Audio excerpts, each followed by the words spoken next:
नमस्कार दोस्तों, मैं आपका दोस्त एडवोकेट शिवम नायक और आज हम बात करेंगे जो नए कानून में जो मारपीट वाले मुकदमे होते हैं, सबसे ज़्यादा लिखे जाते हैं, सबसे ज़्यादा मुकदमे इन्हीं बातों के लिए, तो सबसे ज़्यादा एफआईआर इनमें ही लॉन्च होती हैं। आज हम जानेंगे मारपीट के जो मुकदमे होते हैं, इनमें कौन-सा सेक्शन हो गया है वो बीएनएस का और पुराना पहले कौन-सा सेक्शन था।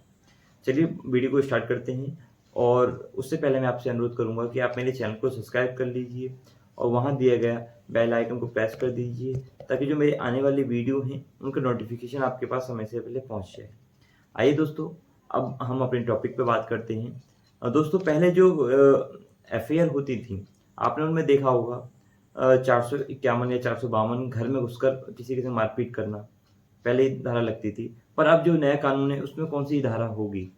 ये दोस्तों अभी धारा होगी 332 में 3 कैटेगरी बना दी गई हैं। पहले इसकी अलग-अलग धाराएँ होती थी, अब ये एक ही कैटेगरी बना दी गई है। अब मैं 332 का सब क्लॉज़ 1 बताता हूँ आपको। 1 में क्या कहा गया है? 1 में ये कहा गया है कि जो कोई मृत्यु कारित करने के उद्देश्य से किसी घर में घुसेगा, तो उसको 10 साल तक की सज़ा प्लस जुर्माना। और ये अज़मानती है, संज्ञेय अपराध है और जो इसकी बेल है सेशन न्यायालय द्वारा दी जाएगी। अब बात करते हैं 332 का 2 उपधारा 2 के बारे में। ये इसमें भी 10 साल की सज़ा है और ये असंज्ञेय है और ये इसमें भी क्या कहते हैं अज़मानती है और ये भी सेशन के द्वारा न्यायालय द्वारा इसकी ज़मानत दी जाएगी। अब बात करते हैं जो मारपीट करने के उद्देश्य से घर में घुसेगा, उसका सेक्शन होगा 332 का 3 यानी कि 3 उपधारा होगी। इसमें जो सज़ा है 2 वर्ष की सज़ा है और ये असंज्ञेय है और ज़मानती अपराध है और ये जो मजिस्ट्रेट द्वारा ज़मानत इसकी आपको मिल जाएगी। जो सबसे ज़्यादा यूज़ होने वाला सेक्शन मैं आपको बता दूँ 332 का 3 उपधारा होगी, जो सबसे ज़्यादा उपयोग में लाई जाएगी, घर में घुसकर मारपीट करना। अब बात करते हैं मारपीट करने के लिए कौन-सी धारा होगी? मारपीट करने के लिए अब पहले 323 लगती थी, अब जो लगेगी धारा 115 की उपधारा 2 के अकॉर्डिंग इसमें 1 वर्ष की सज़ा है और मारपीट करने वाले पे 10,000 रुपए का जुर्माना, ये जुर्माना बढ़ा दिया गया है और ये असंज्ञेय है, आपको गिरफ्तार नहीं करेगी पुलिस और ज़मानती भी है। अगर गिरफ्तार कर लेती है तो आपको थाने से ही कोर्ट से ही ज़मानत मिल जाएगी। मजिस्ट्रेट ट्रायल होगा। अब बात करते हैं पहले किसी को आप गाली-गलौज करते हैं, जब लड़ाई होती है तो पुलिस गाली-गलौज करना, है ना? अपशब्द का उपयोग करना, तो आप पहले आपको धारा लगाती थी 504 आईपीसी में।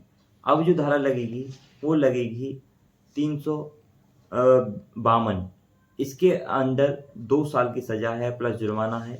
यही भी ज़मानती अपराध है और असंज्ञेय अपराध है और इसकी भी मजिस्ट्रेट के यहाँ भी आपको ज़मानत मिल जाएगी। मजिस्ट्रेट ट्रायल है ये।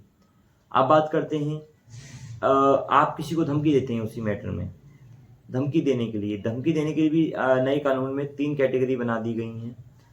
उसके बारे में आपको बताता हूँ। पहले आईपीसी में कौन-सी धारा लगती थी? पहले 506 लगती थी, अगर आप किसी को धमकी देते हैं। ऐसी धमकी देते हैं कि वो क्या कहते हैं, किसी को जैसे कि कुछ देख लेने की धमकी, छोटी-मोटी धमकी है, तो उसके लिए 2 वर्ष की सज़ा और प्लस जुर्माना और ये अपराध भी असंज्ञेय है और ज़मानती अपराध है और साथ ही मजिस्ट्रेट ट्रायल है। अब बात करते हैं वो धमकी किसी को जान से मारने की हो, अगर आप ऐसी धमकी देते हैं कि तेरी जवान तुझको मार देंगे।